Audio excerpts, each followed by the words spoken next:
Ainda na questão de perfis, né? A boa compreensão de linguagens, né? E aí linguagens de maneira mais ampla, como matemática, textos, história, arte, saber como que isso pode convergir para o meu cotidiano, convergir para o meu mundo profissional, e aí linguagens também, né, insere a questão de domínio de alguns outros idiomas, né? Então, e ter esses conceitos um pouco enraizados, um pouco maduros, né? Porque invariavelmente a gente vai para os conceitos tecnológicos e esquece dos conceitos fundamentais. Só que o tecnológico é muito rápido, é muito dinâmico, é muito volátil, é muito... ele acaba se esvaindo muito rápido. Então esse conceito que eu dominei hoje, amanhã ele já não é mais, depois ele vai ser outro, enfim. Né? E aí, agora, os conceitos fundamentais de matemática, de física, de história, de arte, conhecer essas questões de sociais, essas questões permanecem. As questões são questões conceituais, fundamentais e que fazem com que eu possa transitar por várias profissões e trabalhar com vários tipos de pessoas, independentemente da tecnologia que está sendo usada. Trabalhar bem em equipe, né? É chover no molhado, quer dizer, todo mundo hoje trabalha compartilhando as suas informações, trabalha distribuindo informações e agregando pessoas, né? Aquele que trabalha de maneira individualista, hoje ele está fora, ele está excluído do contexto das empresas e eu diria até do contexto do mercado de trabalho. E sempre, gente, contaminar-se com visões e ideias dos outros, né? Mesmo que possa parecer contraditório. Então, às vezes, essa questão eu preciso dominar, trabalhar internamente algumas resistências que eu tenho para aceitar algumas posições que às vezes conflitam com os valores que nós aprendemos, né? Mas é importante não rechaçar, é importante estar aberto, pelo menos a ouvir e depois, fundamentadamente, né, contrapor, fazer o contraponto, quer dizer, fazer a argumentação para que, se for o caso, convencê-lo da sua opinião, né, em detrimento da outra. Bom, essas são as características, né? Eu tenho a pretensão aqui de jogar essas ideias, lançar essas ideias, falar com vocês e, mais que isso, abrir para que vocês tenham a oportunidade de a gente dialogar e tentar responder algumas indagações que vocês possam ter. Mas antes de finalizar isso, eu queria citar, e aí eu busquei uma fonte, que é uma fonte extremamente interessante de leitura, fácil de ler e muito bacana, porque desperta a nós o interesse, provoca na gente o interesse, provoca essa inquietação com relação ao futuro, um livro chamado As Profissões do Futuro. É um livro editado pela UFMG, né, do professor Carlos Brandão. E aí eu pensei desse livro algumas profissões realmente do futuro. Lá, se eu não me engano, ele coloca 80 e poucas profissões do futuro. E eu pensei algumas para tecer alguns comentários com vocês a respeito dessas profissões. Então, aqui, até eu já citei uma delas aqui. Gerente de negócios verdes. Então, hoje é dia 2 de agosto, né, eu faço questão de citar, porque é atemporal esse vídeo, mas é importante a gente citar, porque hoje está sendo assinado a Lei de Resíduos Sólidos no Brasil. O que é a Lei de Resíduos Sólidos? É a lei que vai regular como que os municípios deverão dar a destinação final dos seus resíduos, como que as empresas serão responsáveis pela geração dos seus resíduos. Então, por exemplo, como uma fabricante de pneu, à medida que você vai lá e troca os pneus do seu carro, como ela vai fazer o destino final desse pneu.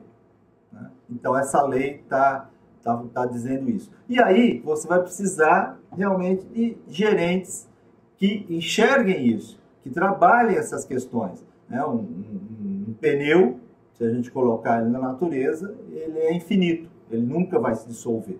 Então, eu preciso trabalhar essa questão, eu preciso ter gente que desenvolva tecnologia, desenvolva competência, desenvolva maneiras, desenvolva procedimentos de coletar isso, de tratar isso e dar destinação final a isso. Então, esse é uma profissão uma carreira que eu acho que vai ter muito futuro. E aí quem pode participar? Né? Quer dizer, engenheiros, administradores, biólogos, né? Esses caras que têm esses conhecimentos específicos e possam atuar como gerentes de negócios verdes.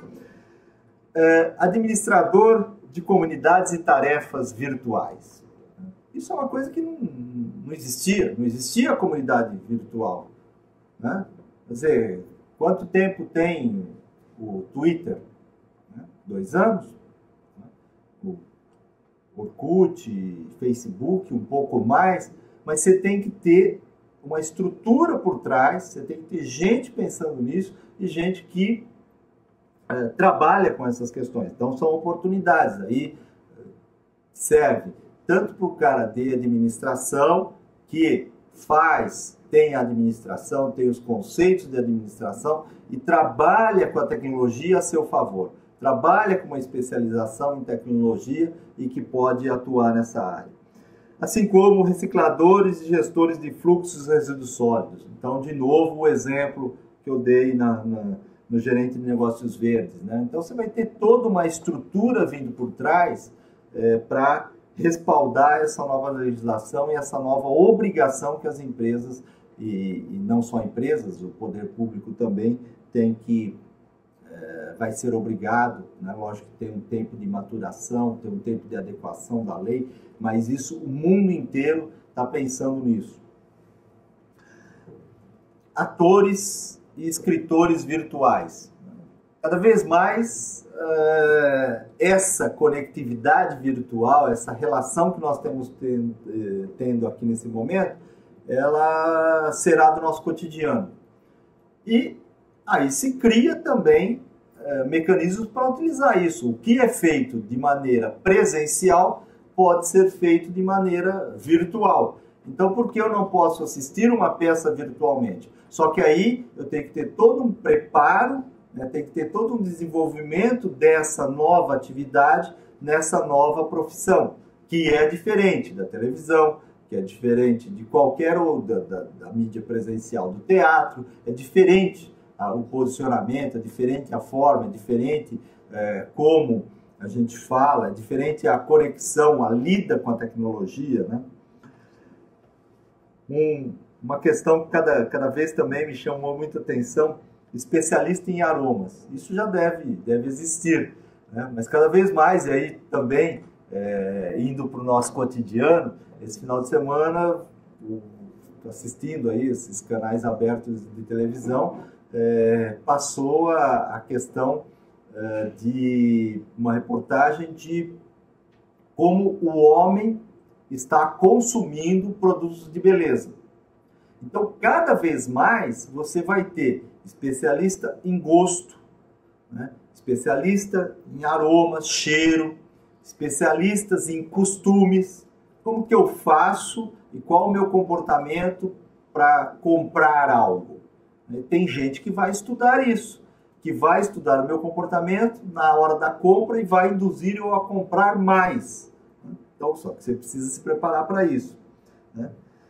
Uma outra questão que me chamou a atenção, pode parecer que não é profissão, mas isso não é profissão, né? Pode parecer algumas pessoas acharem que o que eu vou falar a seguir é caridade, é algo que tem que ser feito, mas de maneira voluntária, né? Mas não, cuidador de idosos e de pessoas com deficiência. Gente, nós somos 190 milhões de brasileiros, falando na realidade brasileira, uma população que envelhece, cada vez vive mais. Enfim, são questões de que nós precisaremos de pessoas para nos cuidarem. Se eu estou vivendo mais, né?